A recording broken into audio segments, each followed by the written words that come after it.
Bayangkan sebuah rumah tua di ujung desa, dikelilingi kabut tipis yang seolah menolak matahari.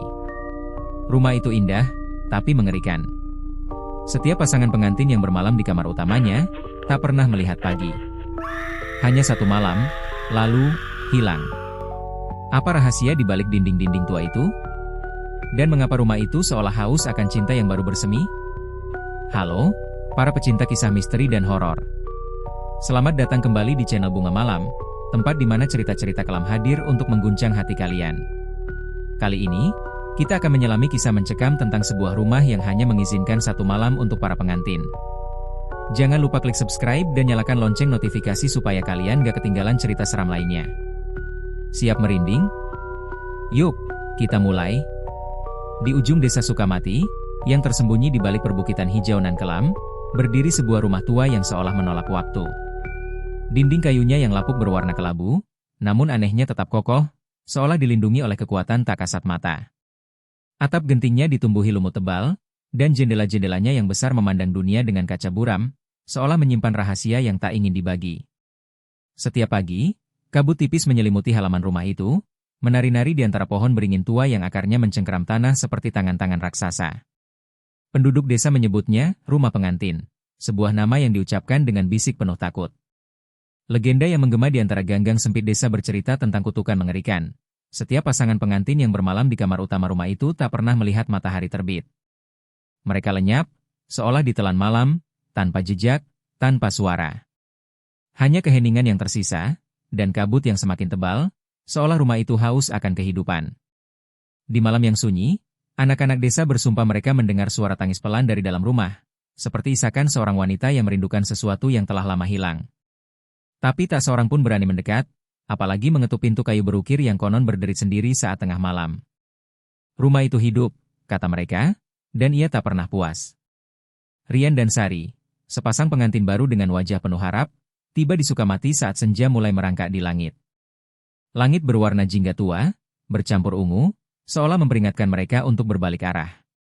Mobil sewaan mereka, sebuah sedan tua yang berderit di setiap tikungan, berhenti di depan pagar besi berkarat yang mengelilingi rumah pengantin.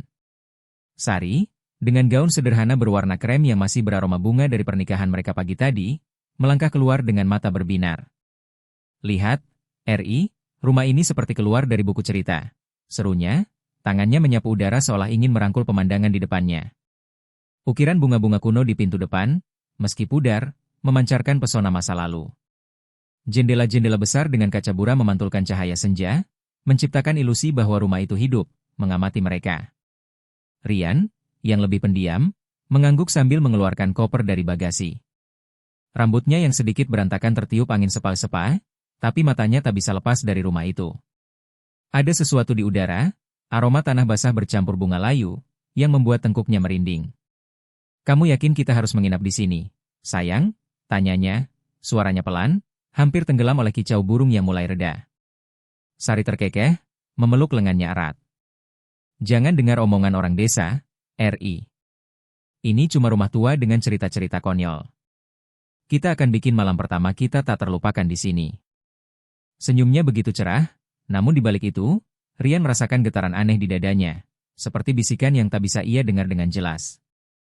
Malam menyelimuti Sukamati dengan cepat, seolah matahari tak sabar meninggalkan desa itu. Rian dan Sari melangkah masuk rumah pengantin, pintu kayu berderit panjang saat terbuka, seolah menyapa mereka dengan nada kelam.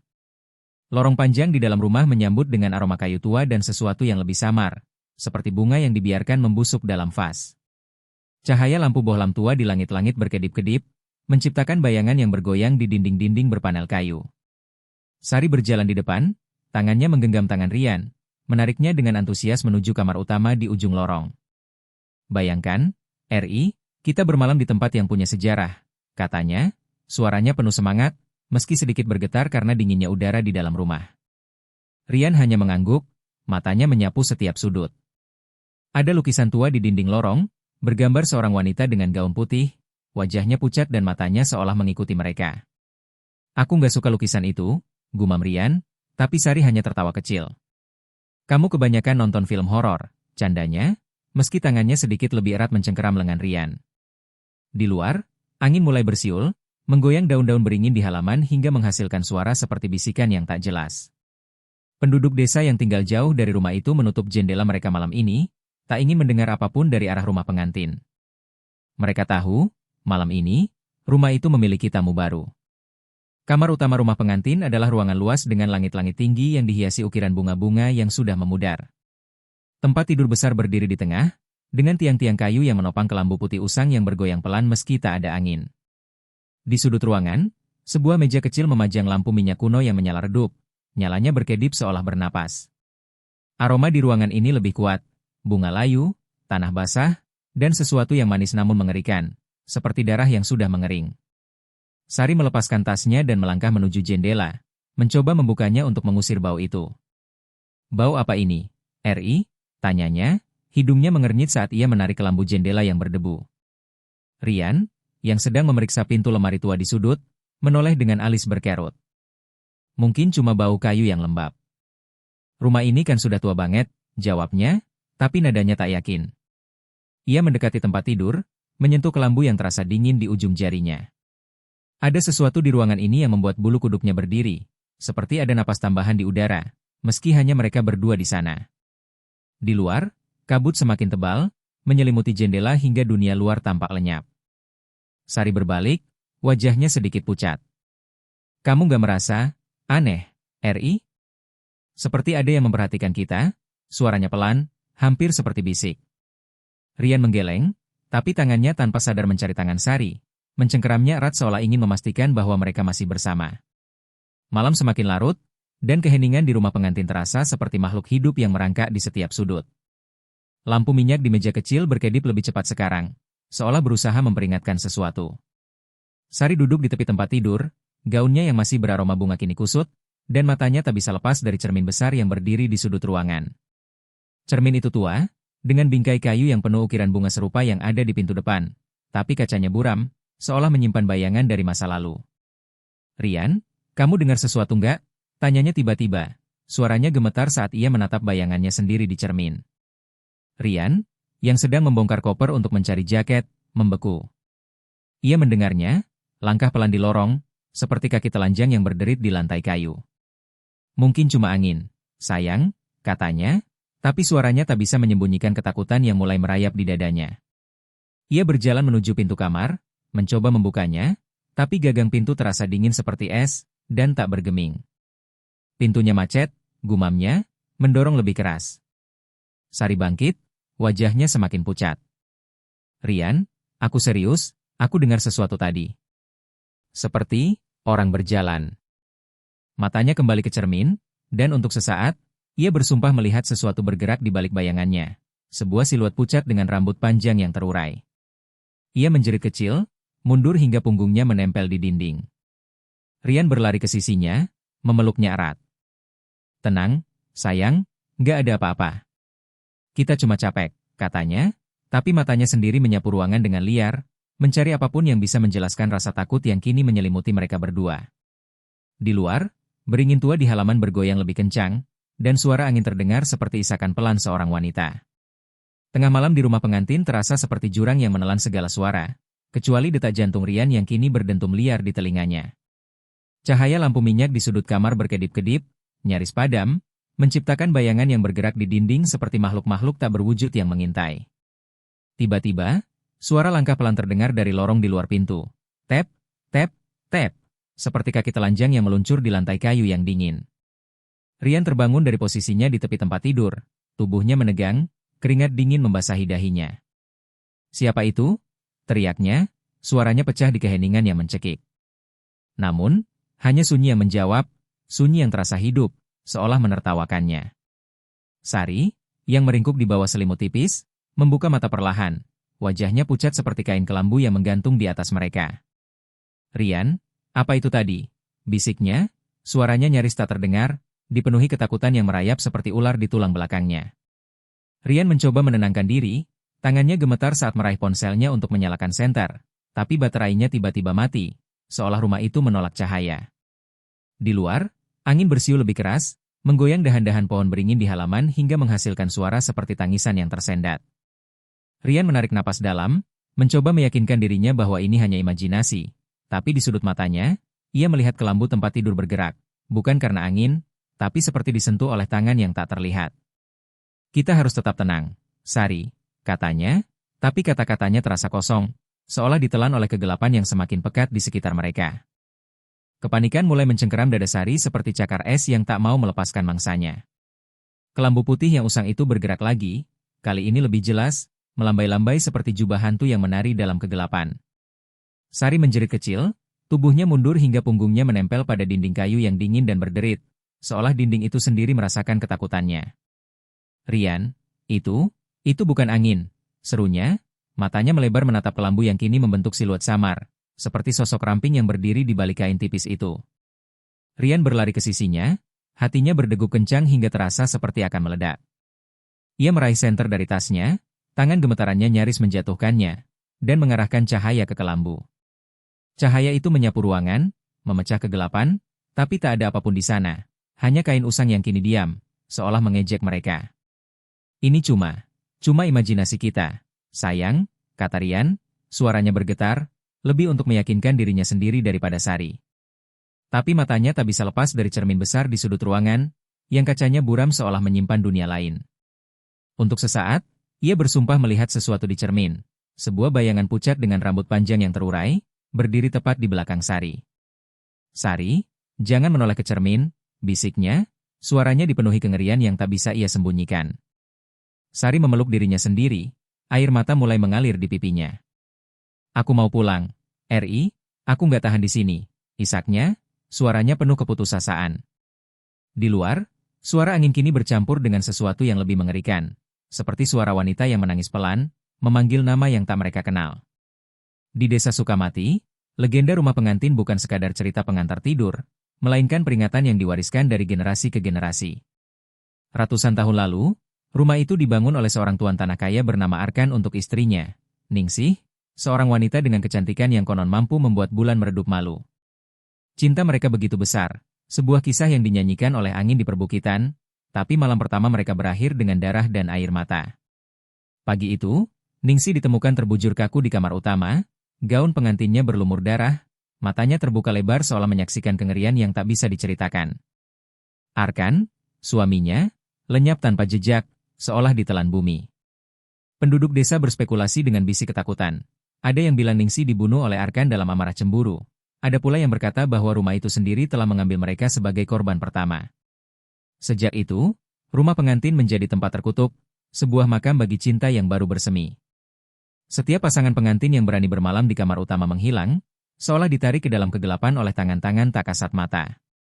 Di malam yang gelap, penduduk desa menutup jendela mereka, tak ingin mendengar isakan yang terdengar dari rumah itu, atau melihat bayangan pucat yang konon berjalan di lorong-lorongnya. Ningsih masih di sana, kata seorang tetua desa dengan suara gemetar, dan dia tak akan pernah membiarkan cinta lain hidup di rumahnya. Malam ini, di dalam rumah itu, Rian dan Sari tak tahu bahwa mereka sedang berdiri di tengah kutukan yang telah menelan begitu banyak jiwa. Kembali ke kamar utama, suasana kini seperti neraka yang dingin, di mana setiap napas terasa seperti menghirup ketakutan itu sendiri. Lampu minyak di sudut ruangan tiba-tiba padam, meninggalkan mereka dalam kegelapan yang begitu pekat hingga Rian bisa merasakan bobotnya menekan dadanya. Sari memeluknya erat, tubuhnya gemetar seperti daun yang diterpa badai, air matanya membasahi baju Rian. Rian, aku nggak mau mati di sini, isaknya, suaranya pecah oleh kepanikan yang tak terkendali. Rian mencoba menenangkannya, tapi hatinya sendiri dipenuhi kengerian yang tak bisa ia ungkapkan. Kita nggak akan mati, sayang. Aku janji, katanya, meski suaranya bergetar, penuh keraguan. Tiba-tiba, jam dinding tua di sudut ruangan berdentang keras. Dong, dong, dong, meski jarumnya tak bergerak, terpaku pada angka tengah malam. Suara itu menggema di ruangan, menusuk telinga mereka seperti pisau. Sari menjerit, tangannya mencengkeram lengan Rian hingga terasa sakit. Itu apa, Ri? Jam itu nggak hidup tadi, serunya, matanya liar mencari sumber suara. Rian menariknya ke sudut ruangan, mencoba melindunginya dari apapun yang mengintai dalam kegelapan. Di cermin besar, bayangan itu muncul lagi. Lebih jelas sekarang, sebuah wajah pucat dengan mata kosong yang menatap mereka. Mulutnya terbuka seperti akan berbicara. Jangan lihat cermin, Sari, teriak Rian, menarik wajah Sari ke dadanya. Tapi suara itu datang lagi, bukan dari cermin, melainkan dari balik pintu. suara wanita yang lembut namun penuh kebencian, berbisik, "Kalian tak boleh bahagia, cinta kalian milikku."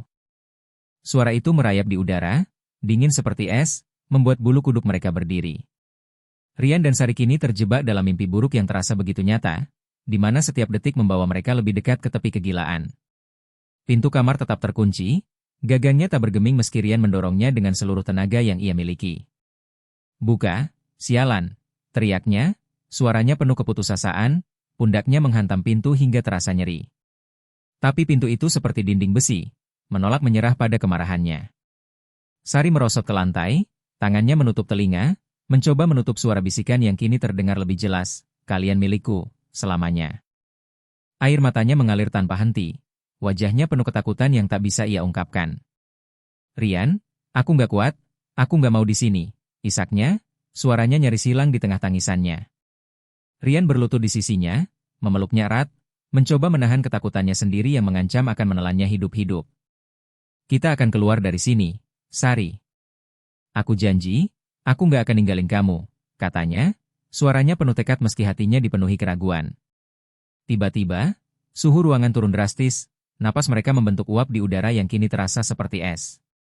Bayangan hitam mulai muncul di sudut ruangan, bergerak perlahan seperti asap yang hidup, mendekati mereka dengan langkah yang tak terdengar.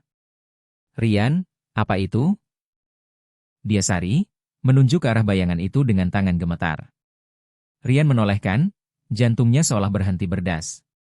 Bayungan itu kini memiliki bentuk, seorang wanita dengan gaun pengantin yang robek, rambutnya menutupi wajah, tapi matanya, merah menyala, menatap mereka dengan kebencian yang tak terucapkan. "Kalian tak akan mengambil apa yang milikku," bisik bayangan itu, suaranya menggema di dalam kepala mereka, dan dunia di sekitar mereka mulai berputar. Kepanikan kini menjelma menjadi monster yang mencengkeram jiwa Rian dan Sari, menolak melepaskan mereka dari cengkeraman rumah pengantin. Pintu kamar utama, yang terbuat dari kayu tua dengan ukiran bunga-bunga yang memudar, tetap membisu meski Rian menghantamnya dengan pundaknya berulang kali hingga kulitnya memar.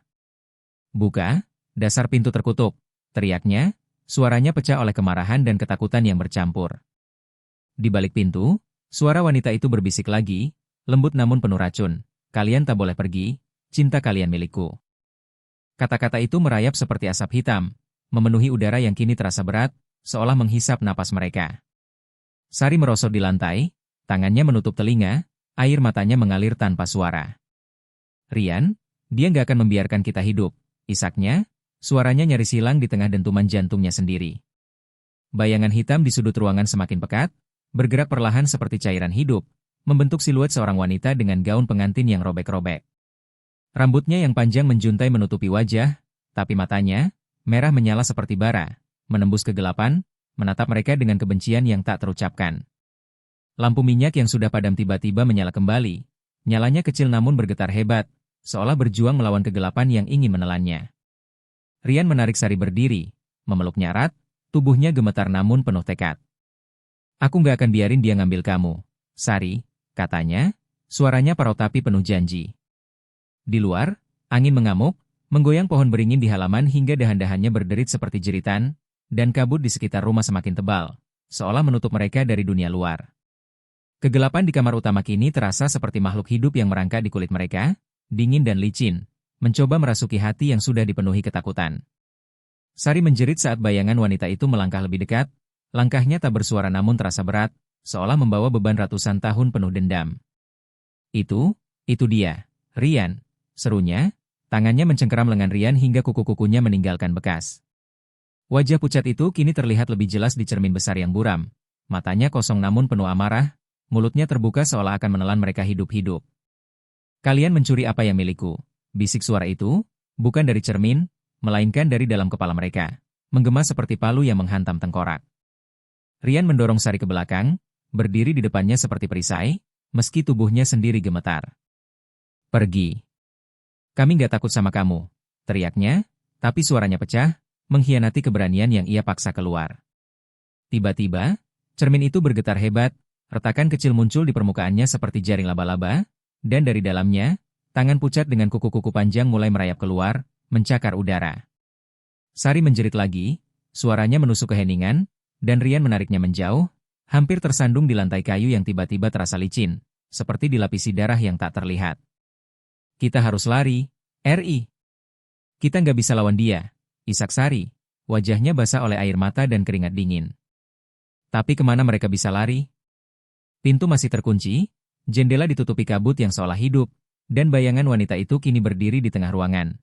Tubuhnya setengah transparan namun penuh ancaman.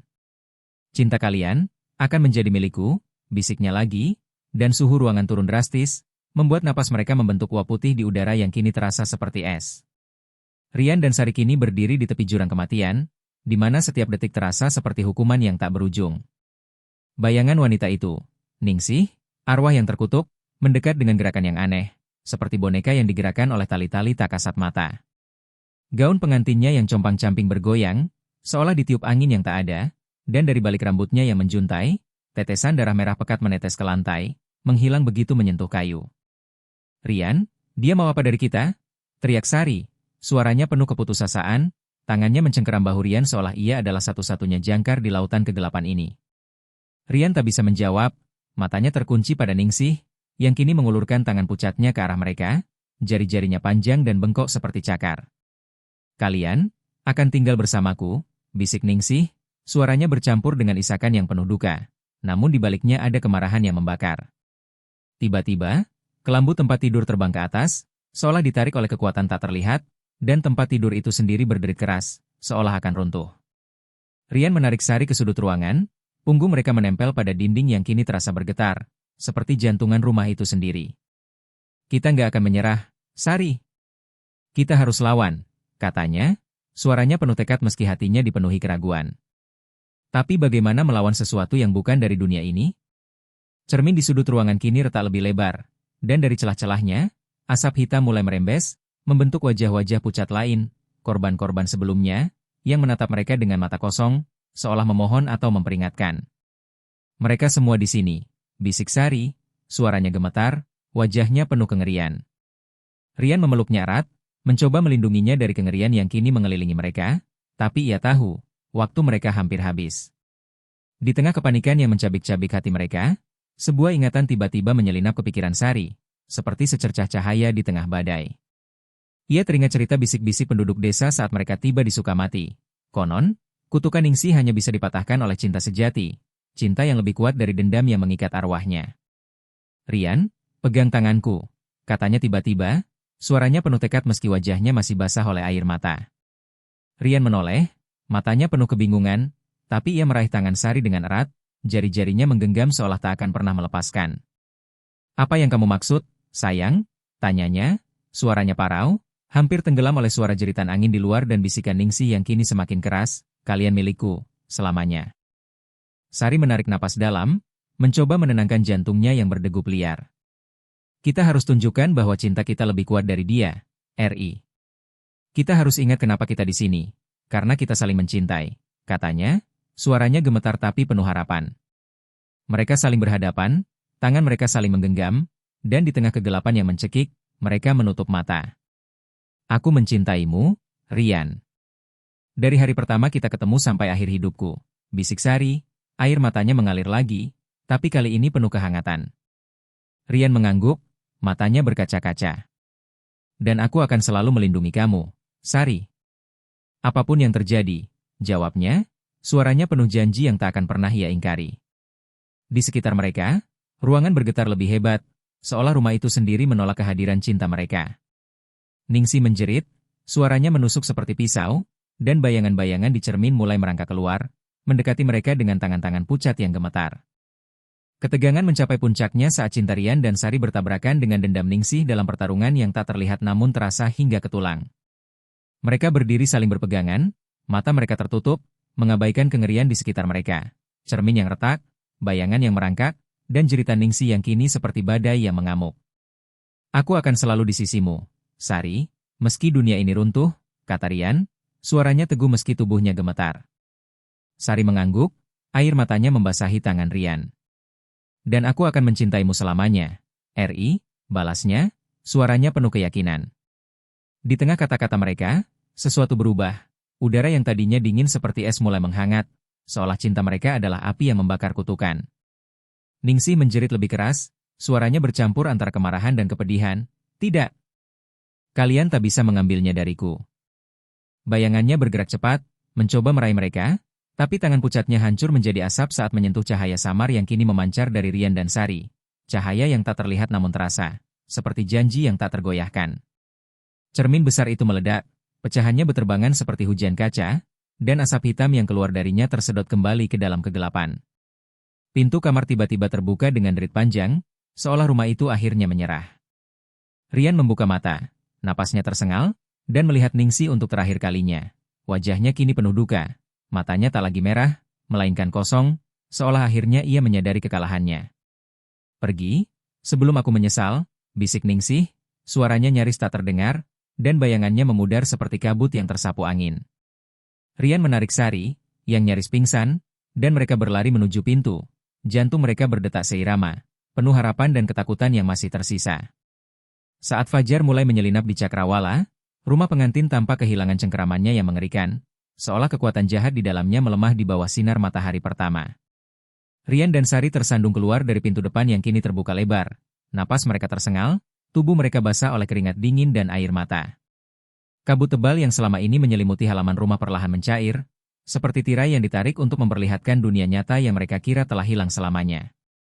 Pohon beringin tua di halaman berdiri diam, dahan-dahannya tak lagi berderit, namun akar-akarnya yang mencengkeram tanah seolah masih mengawasi mereka dengan bisu. "Kita selamat, sayang," bisik Rian, suaranya parau, tangannya masih menggenggam tangan Sari dengan erat, seolah takut kehilangannya lagi. Sari mengangguk lemah, wajahnya pucat, matanya kosong namun penuh kelegaan yang rapuh. "Aku pikir kita nggak akan berhasil, Ri," katanya, suaranya pecah, air matanya mengalir lagi saat ia memeluk Rian di bawah langit yang perlahan memerah. Tapi bahkan di bawah sinar fajar, ada sesuatu yang masih terasa salah, udara masih membawa aroma bunga layu yang samar, dan dari dalam rumah, suara derit pelan terdengar, seolah pintu itu menutup dirinya sendiri. Mereka berlari menjauh, tak berani menoleh, kaki mereka menghentak tanah berdebu menuju jalan desa yang sepi. Di kejauhan, penduduk Sukamati yang bangun pagi melihat mereka dari balik jendela. Wajah-wajah mereka penuh kaget dan takjub. "Mereka keluar hidup-hidup," bisik seorang wanita tua, tangannya gemetar saat membuat tanda salib di dadanya. Namun, di hati Rian dan Sari, kelegaan itu terasa sementara, seolah rumah itu masih mengintai mereka, menunggu kesempatan untuk menarik mereka kembali. Pagi itu, desa Sukamati terbangun dengan bisik-bisik kagum dan ketakutan. Rian dan Sari, yang kini duduk di beranda rumah kepala desa, dikelilingi penduduk yang memandang mereka seperti melihat keajaiban. Tetua desa, seorang pria tua dengan wajah penuh keriput dan mata yang menyimpan rahasia, mendekati mereka dengan langkah pelan. "Kalian yang pertama," katanya, suaranya serak namun penuh kekaguman, "dalam ratusan tahun, tak ada pasangan yang keluar hidup-hidup dari rumah pengantin." Sari memeluk dirinya sendiri. Tubuhnya masih gemetar, gaun pengantinnya yang kini kotor dan robek terasa seperti pengingat malam mengerikan itu. "Apa yang ada di rumah itu?" tanyanya, suaranya lemah, hampir takut mendengar jawaban. Tetua itu menatap ke arah rumah di ujung desa, yang kini tampak biasa di bawah sinar matahari, namun tetap memancarkan aura yang tak bisa dijelaskan. "Ningsih," jawabnya pelan, dia tak pernah merelakan cinta yang direnggut darinya. "Tapi kalian, entah bagaimana, cinta kalian lebih kuat." Rian memeluk Sari erat, hatinya masih berdebar, tapi ada kebanggaan kecil di dadanya. Mereka telah mengalahkan kutukan yang telah menelan begitu banyak jiwa. Namun, ketika mereka akhirnya meninggalkan Sukamati, menaiki mobil sewaan yang sama yang membawa mereka ke sini, bayangan rumah itu masih terpampang di pikiran mereka. Jendela-jendelanya yang buram seolah memandang mereka pergi, dan untuk sesaat, Sari bersumpah ia melihat siluet pucat di balik salah satu kaca. Wajahnya penuh duka namun penuh janji untuk tidak pernah melupakan mereka. "Kita nggak akan kembali ke sini, kan, Ri?" bisik Sari, tangannya mencengkeram tangan Rian. Rian hanya mengangguk, tapi di hatinya, ia tahu rumah itu telah meninggalkan bekas yang tak akan pernah hilang. Hari-hari setelah malam itu berlalu seperti mimpi yang buram, namun bayang-bayang rumah pengantin terus menghantui Rian dan Sari. Mereka kembali ke kota, mencoba melanjutkan hidup sebagai pasangan pengantin baru, namun sesuatu telah berubah di antara mereka. Setiap malam, ketika lampu dimatikan dan keheningan menyelimuti rumah mereka terbangun dengan keringat dingin, bermimpi tentang lorong-lorong gelap dan suara bisikan yang memanggil nama mereka. "Kalian milikku," kata suara itu dalam mimpi, lembut namun penuh ancaman, seperti janji yang tak pernah bisa dipatahkan.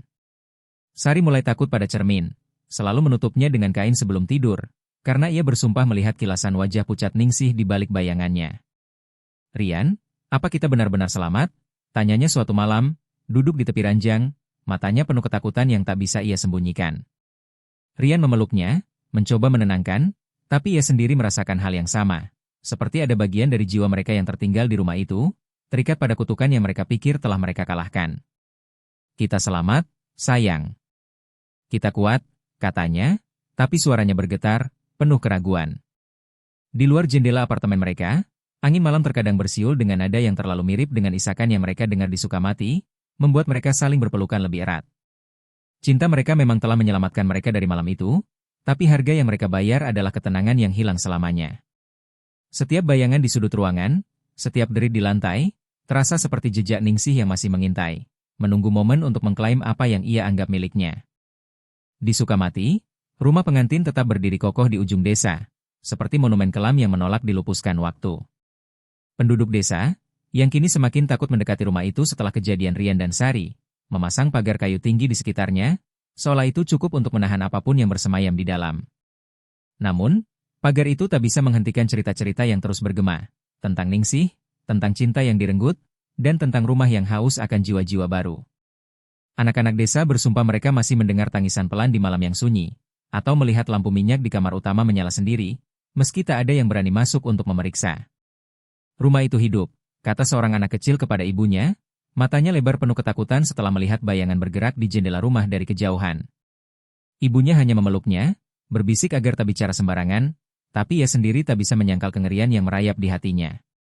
Konon, Ningsih tak hanya mengambil nyawa, tapi juga jiwa cinta itu sendiri, menyimpannya dalam dinding-dinding rumah seperti trofi yang tak pernah memudar. Di malam-malam tertentu, ketika kabut kembali menyelimuti Sukamati, penduduk bersumpah mereka melihat siluet pasangan-pasangan yang hilang, berdiri di halaman rumah, tangan mereka saling bergandengan, tapi wajah mereka kosong, seolah jiwa mereka telah menjadi bagian dari kutukan. Rumah itu tetap menanti, pintunya sedikit terbuka seperti undangan bisu, memanggil pasangan berikutnya yang cukup bodoh, orang cukup berani, untuk melangkah masuk. Dan kini, di bawah sinar bulan yang pucat, kisah rumah pengantin menjadi peringatan yang tak pernah pudar, sebuah legenda yang hidup di bisik-bisik malam dan mimpi-mimpi buruk. Rian dan Sari, meski selamat, membawa luka yang tak terlihat, sebuah pengingat bahwa ada tempat di dunia ini yang bahkan cinta pun tak selalu bisa menaklukkan. "Jangan pernah pergi ke rumah itu," kata Rian kepada seorang teman yang penasaran, suaranya berat, matanya menatap kosong seolah melihat kembali malam itu. Sari, yang duduk di sampingnya, hanya mengangguk, tangannya mencengkeram tangan Rian, jari-jarinya dingin seperti es. Rumah pengantin bukan sekadar bangunan, itu adalah makam bagi harapan, penjara bagi cinta yang tak sempat mekar. Bagi kalian yang mendengar cerita ini, ingatlah, ada tempat di dunia ini yang lebih kelam dari mimpi terburukmu, tempat yang hanya mengizinkan satu malam untuk cinta, dan tak pernah memberi hari esok. Jika kalian pengantin baru, penuh harap dan mimpi, hindarilah rumah tua di ujung desa Sukamati. Karena di sana, di balik dinding-dinding lapuk dan jendela-jendela buram, Ningsih menanti, dengan tangan pucatnya yang siap merenggut apa yang bukan miliknya. Dan ketika malam tiba, ketika kabut menyelimuti dunia, kalian akan mendengar bisikannya, "Cinta kalian, milikku." Cerita ini berakhir di sini, tapi rumah itu tidak. Ia masih berdiri, menanti, dan mungkin, suatu hari, ia akan memanggil namamu.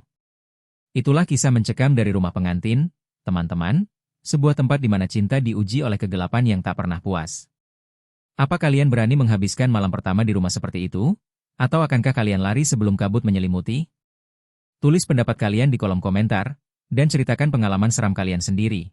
Siapa tahu, kisah kalian akan kami baca di video berikutnya.